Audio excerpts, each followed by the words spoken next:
कहने से कठिन सुनना होता है और सुनने से कठिन होता है सहना, पर सबसे कठिन होता है सब कुछ भूल करके सामान्य बने रहना। नमस्कार, मैं हूं कमल श्रीमाली। आप सभी का बहुत बहुत स्वागत आपके अपने चैनल में और हमारे जीवन को सबसे अधिक प्रभावित करने वाले बृहस्पति के कर्क राशि में वक्री काल के विश्लेषण इस एपिसोड में।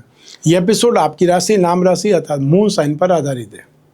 जीवन के महत्वपूर्ण विषयों पर बृहस्पति देव का अधिकार है, जैसे शिक्षा, विवाह, संतान, धर्म, धन, परोपकार। जीवन के इन पक्षों से संतुष्ट व्यक्ति निस्संदेह भाग्यशाली होता है, भाग्यशाली माना जाता है। एक महत्वपूर्ण ग्रंथ के श्लोक में वर्णित है कि ब्रह्मा जी ने कष्ट और दुख के भवसागर को पार करने के लिए बृहस्पति और शुक्र नामक दो चप्पू बनाए और इनकी सहायता से व्यक्ति दोष रूपी समुद्र को पार करके दूसरे किनारे पहुंच सकता है, जहां शुभ कर्म है। अतः सात्विक गुणों के प्रदाता बृहस्पति देव ही हैं। गुरु यानी बृहस्पति पिछले जन्मों के कर्म, धर्म, दर्शन, ज्ञान और संतानों से संबंधित विषयों के संतुलन का रिप्रेजेंटेशन करते हैं, प्रतिनिधित्व करते हैं। यह शिक्षा और ज्ञान के प्रसार से संबंधित है। जिनकी कुंडली में बृहस्पति उच्च राशि के होते हैं, वे मनुष्य जीवन की प्रगति के साथ साथ कुछ मोटे, वसायुक्त अर्थात जिसे ओबेसिटी के मरीज बोलते हैं, वैसे होते चले जाते हैं, किंतु उनका साम्राज्य और समृद्धि बढ़ती चली जाती है। मधुमेह अर्थात डायबिटीज का सीधा संबंध कुंडली में बृहस्पति से माना जाता है। पारंपरिक हिंदू ज्योतिष के अनुसार बृहस्पति की पूजा आराधना पेट को प्रभावित करने वाली बीमारियों से छुटकारा दिला सकती है, राहत दिला सकती है तथा पापों का नाश कर सकती है। कर्क राशि में बृहस्पति उच्च के तो मकर राशि में बृहस्पति नीच राशि के माने जाते हैं। गुरु ग्रह धनु और मीन राशि के स्वामी है।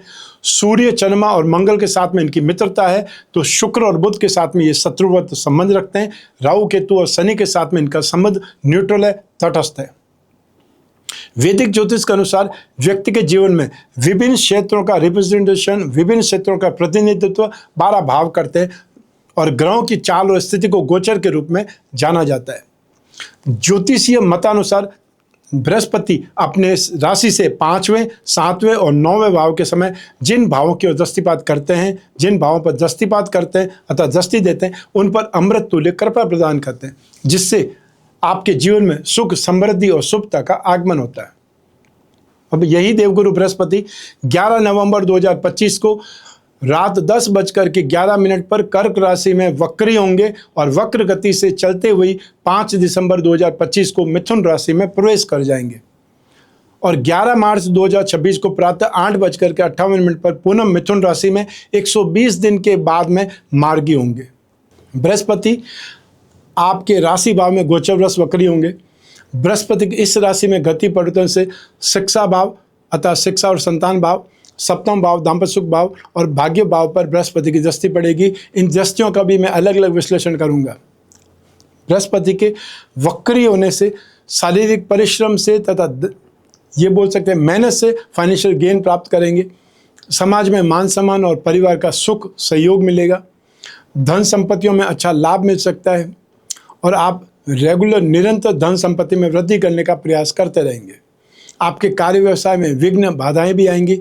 सरकारी भय और मानसिक व्यथा, मानसिक तनाव, स्ट्रेस भी रहेगा और काम बहुत जल्दी से पूरे नहीं होकर के देरी से पूरे होंगे। यात्राओं में कष्ट संभव है और सुख में कुछ कमी आ सकती है। हालांकि दिल की बीमारियों से और स्किन से जुड़ी बीमारियों से सावधान रहने का प्रयास करना होगा। गोचर वसात 18 अक्टूबर से बृहस्पति के कर्क राशि में आने से गज केसरी योग भी बनाए। भारी खर्च के कारण आर्थिक स्थिति डावाडोल हो सकती है और एक पुरानी कहावत है कि आपकी आय आपको अमीर नहीं बनाती, बल्कि आपके खर्च करने की आदतें आपकी आर्थिक स्थिति को बयां करती है। तो आइए अब बात करते हैं बृहस्पति के दृष्टि फल की, क्योंकि बृहस्पति को 2 विशेष दृष्टियां प्राप्त है। अपनी राशि में जहाँ बृहस्पति स्थित है वहाँ से अपनी राशि 5वें भाव पर और अपनी राशि भाव से जहाँ वो स्थित है वहाँ से 9वें भाव पर, क्योंकि 7वीं दृष्टि तो हर ग्रह देता ही है। तो बृहस्पति अपनी 5वीं दृष्टि से शिक्षा और संतान भाव पर दृष्टिपात करेंगे। इससे आपको शिक्षा और बुद्धिबल के क्षेत्र में बहुत उन्नति मिलेगी। संतान पक्ष का विशेष लाभ मिलेगा। संतान प्राप्ति की चाह रखने वाले लोगों को यह समय अच्छा रहने वाला है और अपनी बोलने के स्टाइल से शानदार सक्सेस प्राप्त कर सकते हैं। अपनी शिक्षा के स्तर को सुधारने में भी आप स्टूडेंट्स को मदद मिल सकती है। तो आइए अब बात करते हैं बृहस्पति के 7वीं दृष्टि की, जो कि दाम्पत्य सुख भाव पर है।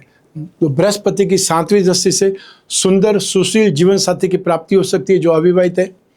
रोजगार में भी आपको बेस्ट सक्सेस मिल सकती है। आपके कैरियर और फाइनेंशियल स्टेबिलिटी के हिसाब से यह गोचर काफ़ी पॉजिटिव रहेगा, या ये बोल सकते हैं गोचर का वक्री काल 120 दिन बहुत पॉजिटिव और लाभदायक नजर आएगा। जो लोग नौकरी की तलाश कर रहे हैं उन्हें नए अवसर मिल सकते हैं, और साथ ही साथ जो प्रोफेशनल स्टाफ है उनको प्रमोशन या अप्रेजल मिलने की प्रबल संभावनाएं बनेंगी।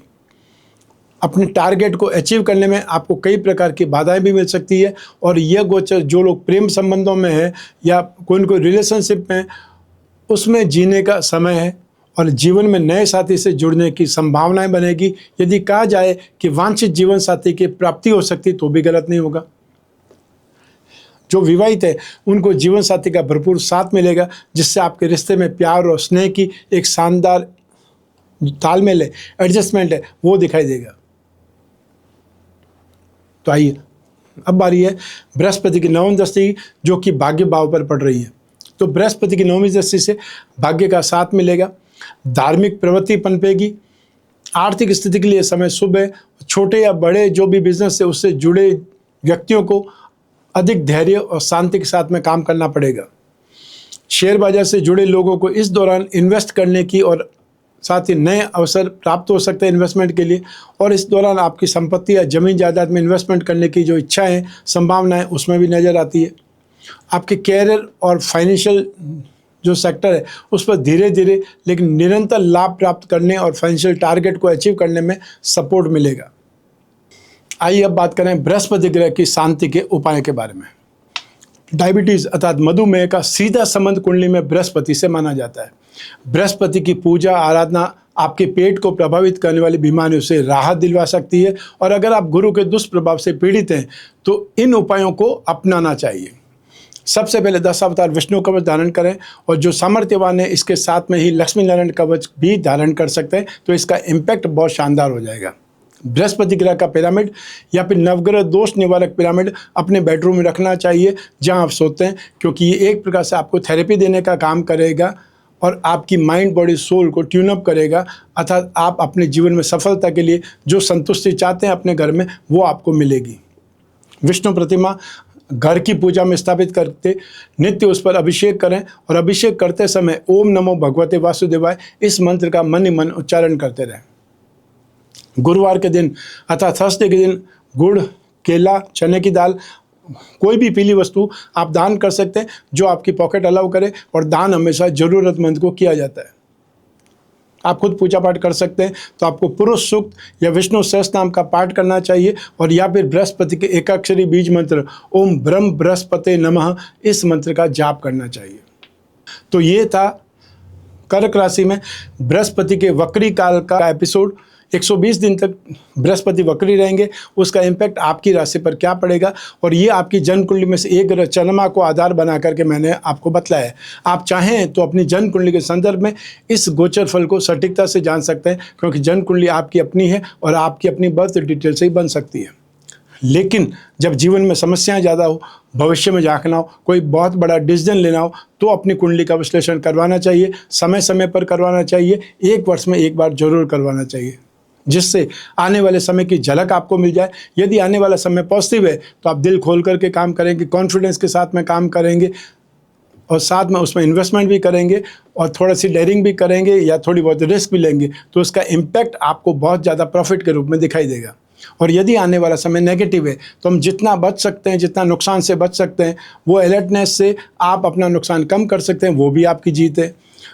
तो अपनी कुंडली विश्लेषण की जिज्ञासा जब भी हो, स्क्रीन पर दिए नंबर पर संपर्क करके अपॉइंटमेंट फिक्स करना है। वो अपॉइंटमेंट चाहे टेलीफोनिक कंसल्टेंसी का हो या वीडियो कॉन्फ्रेंसिंग का हो सकता है। ये आपके ऊपर डिपेंड करता है कि आप कैसे आसानी से बात करना चाहते हैं, कौन सा मोड आपको सफल लगता है या अच्छा लगता है। आप में से वे लोग जो विदेश में रहते हैं या आप कोई भी शहर, कोई भी देश में रहते हो, अपने कन्वीनियंट टाइम पर आप कुंडली विश्लेषण करा सकते हैं। सिर्फ उसके लिए अपॉइंटमेंट फिक्स करना है या व्हाट्सएप नंबर पर मैसेज डालना है। हमारे टीम मेंबर आपसे संपर्क करेंगे, आपको अपॉइंटमेंट फिक्स करने से लगा करके बात कराने तक जिम्मेदार बने रहेंगे। आप जो भी पूछना चाहते हैं उसकी लिस्ट बना लें, और आप और मैं ही बात करेंगे, बीच में तीसरा कोई भी नहीं होगा। ऐसी स्थिति में आप जो पूछना चाहते हैं, जो डिस्कस करना चाहते हैं, वो प्रॉब्लम कितनी भी बड़ी हो सकती है, वो प्रॉब्लम कितनी भी पर्सनल हो सकती है, उस पर डिस्कस किया जा सकता है और उस पर ढूंढ करके उपाय निकाले जा सकते हैं। उपाय लिखित में आपको मिलेंगे आपके घर बैठे हुए, अर्थात आपको सिर्फ और सिर्फ अपॉइंटमेंट फिक्स करना है, बातचीत करनी है और उसके बाद में जो भी स्थिति है, जो भी मुझे आपको समझाना है, वो सारे उपाय आपको एक प्रकार से लिखित में मिलेंगे, व्हाट्सएप के माध्यम से या ईमेल के माध्यम से, जो भी संचार माध्यम आपको पसंद हो।